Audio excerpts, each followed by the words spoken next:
So, speaking of a classic black and white pairing,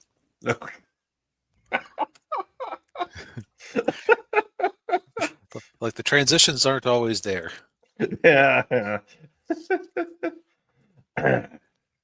Yes. So, See no evil, hear no evil with Richard Pryor and Gene Wilder. so this is one that I had been curious about for a while. I think this was one of the okay. So DVD has been around since like 1997. I only really started noticing it at stores in like the early 2000s, Mm. and I remember seeing this one quite a bit for sale at various places. Like this was an early adopter of getting into physical media. Yeah, and I remember seeing it a lot on HBO too, like back in the 90s. Okay, that makes sense because I cannot see this getting onto a lot of places besides uh, HBO. Yeah. Oh, hey Ninja, good to see you. Um, yeah, yeah, it's very much an adult comedy. I mean, well, it's Richard Pryor and Gene Wilder, so yeah. Right. It would be more shocking if it wasn't adult. Yeah, yeah. So the basic premise of this one is that Richard Pryor is blind, Gene Wilder is deaf. They have both come into their disabilities. And in Richard Pryor's case, he was involved in a car accident that I guess must have detached his retinas. Yeah. And Gene Wilder got scarlet fever in high school and his hearing slowly diminished until it eventually just went. Yeah. Yeah, yeah, he'd been completely deaf for 8 years, and he said, "Yeah," and then right at that same time, that's when his wife left him. Now, this isn't, they didn't explicitly make this joke, but it's like you never listen anymore. Yeah. So, Daniel, have you ever watched something where you're going, this is so obvious. Why am I laughing helplessly at these scenes? Yeah. Yes, yeah, a lot of the jokes, obviously revolve around the characters' different disabilities. And it's like, you're laughing at it because it's obvious, and you're also kind of feel a little guilty about laughing about it because it's like, oh, you shouldn't be laughing about them having, but you have you kind of, but it's just like, oh yeah, but yeah, but that's why it's there, and so it's okay. Yeah. So the overall premise, I would say this has a fairly thin plot because Hmm. it is, in fact, this movie would punish you for thinking about the plot. Because, for example, in the course of things, they escape from prison, steal a police car, and proceed to abandon that police car. There are no consequences for this, even when the police catch them, because they helped to save the day. Yes, yeah, yeah. Amongst the many other felonies they commit. Right? Identity theft. Yeah, But it's like, don't think about it too hard because this movie is not for thinking. yeah. No, no, it's not. Yeah, yeah. So how they meet? Well, let me remember that Wally is Richard Pryor's character, and then Dave is Gene Wilder. And so Wally is basically a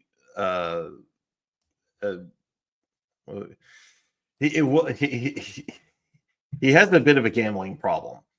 Uh, Just a scooch. yes, and so he's got to get money to work off his debts, and he goes to work. He gets a job at a newsstand that Gene Wilder's character Dave runs. And of course, they have a funny little interaction there where like he's talking to him, but then like Gene, Dave, he kind of moves away. So like the only way you can communicate, Dave can communicate with people is by reading lips, and you have to be looking straight at him. So like whenever Dave is going off in the newsstand to do something else, he doesn't hear Wally talking to him.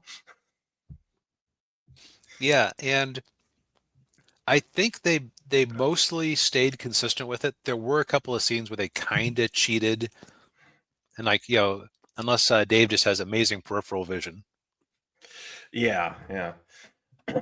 Um, Yeah, and so as Wally's starting to work with Dave, Wally's bookie shows up and looking for him, and then a woman, a very beautiful woman arrives, and he it, tells Dave to, hey, read me this bottle of antacid or whatever, and then he takes a gold coin out and puts it in the like take a penny, leave a penny tray, and then the uh, the bookie gets shot by the woman, and then she leaves. Of course, Wilder doesn't hear the gunshot, and then they find the body, and they're like, police show up, and of course they think, Wally and Dave killed the bookie. Right, and of course nobody's going to believe their story that they didn't hear or see anything because, you know, Dave Gene Wilder was faced away when it happened, and Richard Pryor was outside. Yeah.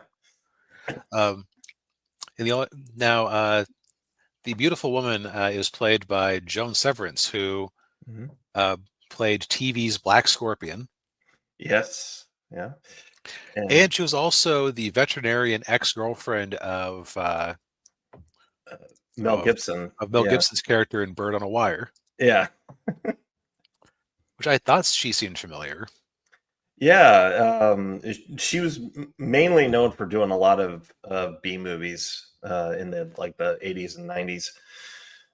I think this was like probably her most commercially successful movie.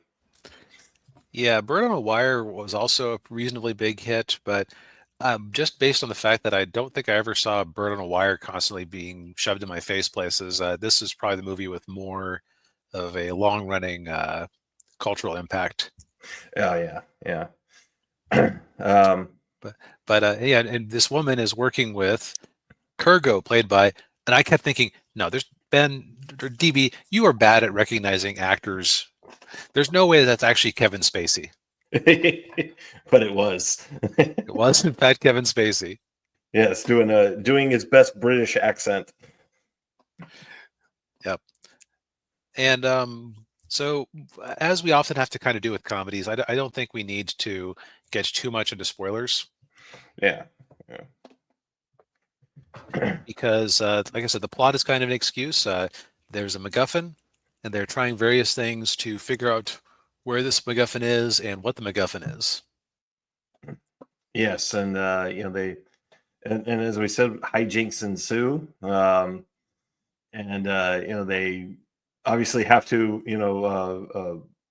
work together, and play to each other's strengths, and weaknesses when it comes to their different disabilities, and try not to get killed.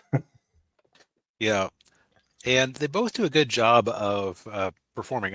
Apparently, Gene Wilder ended up spending some time at a school for the deaf to rehearse the role, which is apparently where he met his fourth wife. And Richard did an excellent job of not focusing his eyes on anything.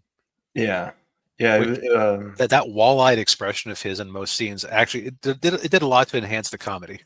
yeah, it did. Yeah, yeah, he was a bit like Al Pacino in Scent of a Woman. Kind of had that same look. Yeah.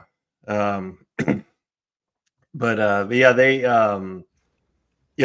and of course, I think this is like the second or third movie they had done together. Yeah, I'd seen another one they had done that was here something train. Norm Lost Highway.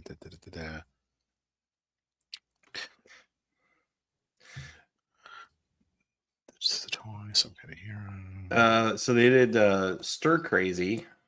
Okay. Um, Silver Streak, is that the one I'm thinking of? Maybe. Yes. Okay. Silver Streak was the other one. I've seen that one, and that was from 1976. So they'd been doing things together for 13 years at least at that point. Uh, Yeah. Yeah. I remember Silver Streak well because I was watching it with some friends, and they had a scene where they had to Gene Wilder and Richard Pryor trying to get Gene past a security checkpoint, and I'm like, oh well, Richard is going to suggest he puts on some shoe polish. And I was like, and then in the next scene, they're getting some shoe polish. I'm like, I was making that up. Yeah. It wasn't being serious about that.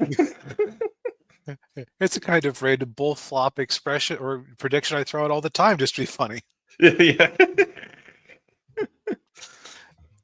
But I think why so you were mentioning earlier that you kind of laugh and you feel bad because of it.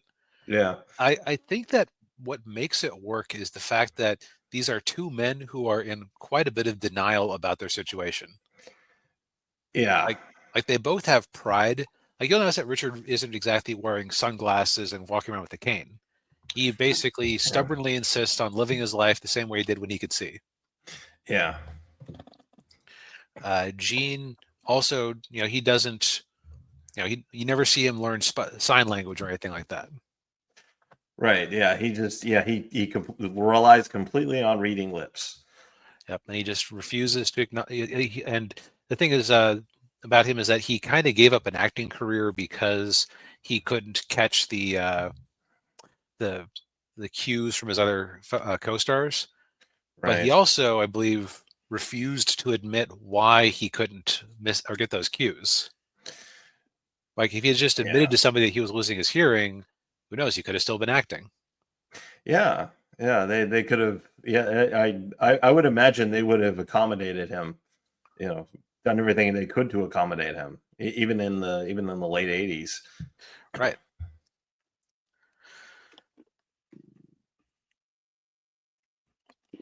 Um, but yeah, I mean, it's yeah, I mean, I mean, it's a funny movie. It's got a, uh, good little plot for our two leads to have to go through, and it's not too. It actually wasn't as vulgar as I thought it would be. No. Th- of course, Pryor does use at least the soft N word a few times, I believe, as Yeah. memory serves. The, there is a scene, but they manage to pretend to be German and Swedish doctors. Yeah. And I think it's part of the other thing is that they're living in a world of idiots. So it's just like, okay, Yeah. you can't take it too seriously. Right. Yeah. And again, I kept, so that one Simpsons book cover, "Am I Disabled?" That's kind of how the comedy of this movie made me feel, because Yeah. it's just like slipping past my millennial irony filters and just like, no, this is two comedy greats being stupid in ridiculous situations and having their pride burst all the time. Yeah. It just works. Yeah. It does. Yeah. But yeah, I mean, it's on Netflix right now.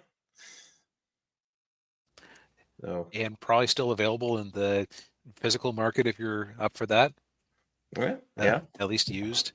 I can tell you that my local Fred Meyer back in the day always had copies of this around, so probably still floating around. Yeah. But yeah, I give it a solid recommend. I, unless, of course, you're the easily offended type, but Yeah. this just yeah, it is a simple idea executed well. Yes, indeed. Yeah. Take some notes, my Oni girl. Yeah. Yeah.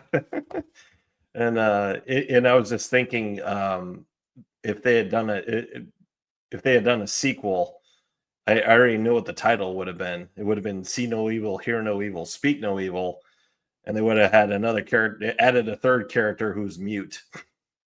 Oh, so is that an official plan or just something you think they would have done? I think that's something they would have done. Yeah. Yeah, who would you team up with those guys? I don't know. You'd almost have to get a woman.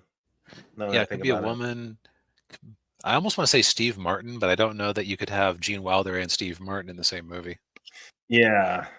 Yeah. It'd have to They be both, it'd have to be somebody who could do like physical comedy and like facial expressions. I, yeah, no, not Chris Farley. I don't see him being able to shut up. No, no. Uh, maybe if Belushi hadn't passed away, he could have done it. Yeah, he would have probably yeah, he would have been good for that. Yeah, but yeah, I mean, you know, just a thought. Yeah, but yeah. Well, I'm Yeah, glad we were able to end on a positive note. yeah, me too. Yeah, I think we've said all we need to say.